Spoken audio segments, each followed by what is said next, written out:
Well, hey y'all, today we are going to make a pantry staple from two things that I always keep in my pantry. We're going to make some brown sugar, and we're going to start with some plain white sugar, and I'm going to use 3 cups because I think that's going to get me through to the beginning of the year.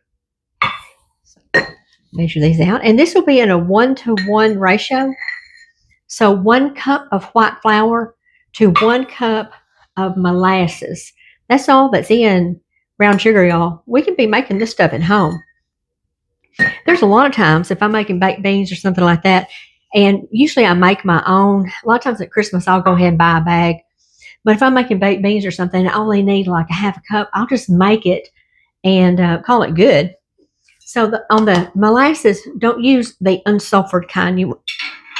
Excuse me, this is just a Ozark Mountain sorghum molasses.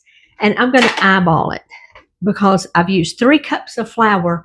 I'm going to eyeball 3 tablespoons of molasses. So let me pour it where it's not going to pour on the side of the label there. Okay, that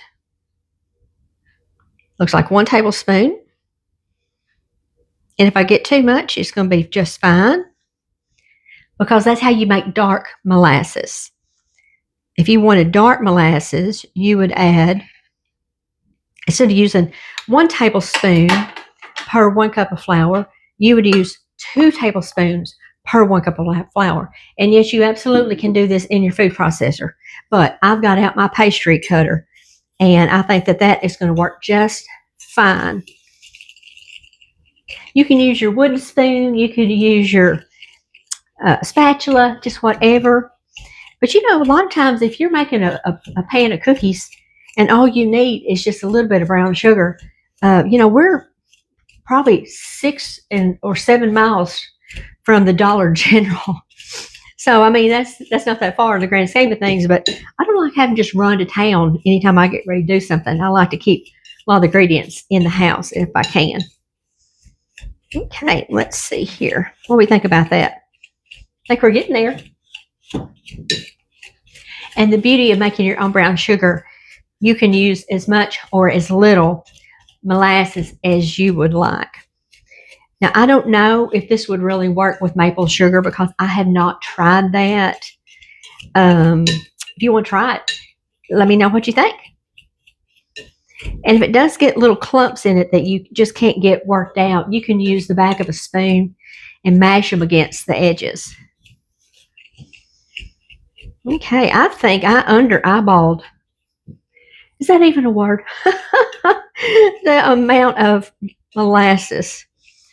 So I think it's already getting that Gulf Coast sand look that is so yummy. So let's just put a little bit more in here. This stuff is sticky as all get out. I'm going to have a mess. Just put about another tablespoon, give or take. Things don't have to be precise, y'all, to be delicious, do they? Absolutely not. Okay. Now, let's get this all mixed up. Okay, I think I'm liking the color of this. It's a light brown sugar, and so this would be a good base to start with. And so if I pull out a recipe that wants me to use dark brown sugar, I can just add some more molasses to it.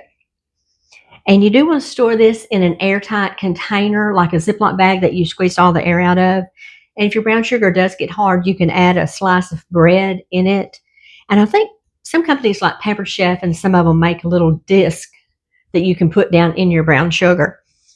But if you make it as you go, you're probably not going to have that problem because you're going to use it up every time. So anyway, I just want to show you how easy it is to make a pantry staple. Remember, it's 1 cup. This is for light brown sugar. 1 cup of sugar to 1 tablespoon of molasses. And you saw that I eyeballed it, so it's not rocket science. It's not even rocket surgery. Anyway, all right, y'all. I'm going to get this in my Ziploc bag and clean up my mess. And I will see you next time. Bye, y'all. Y'all go do something fun.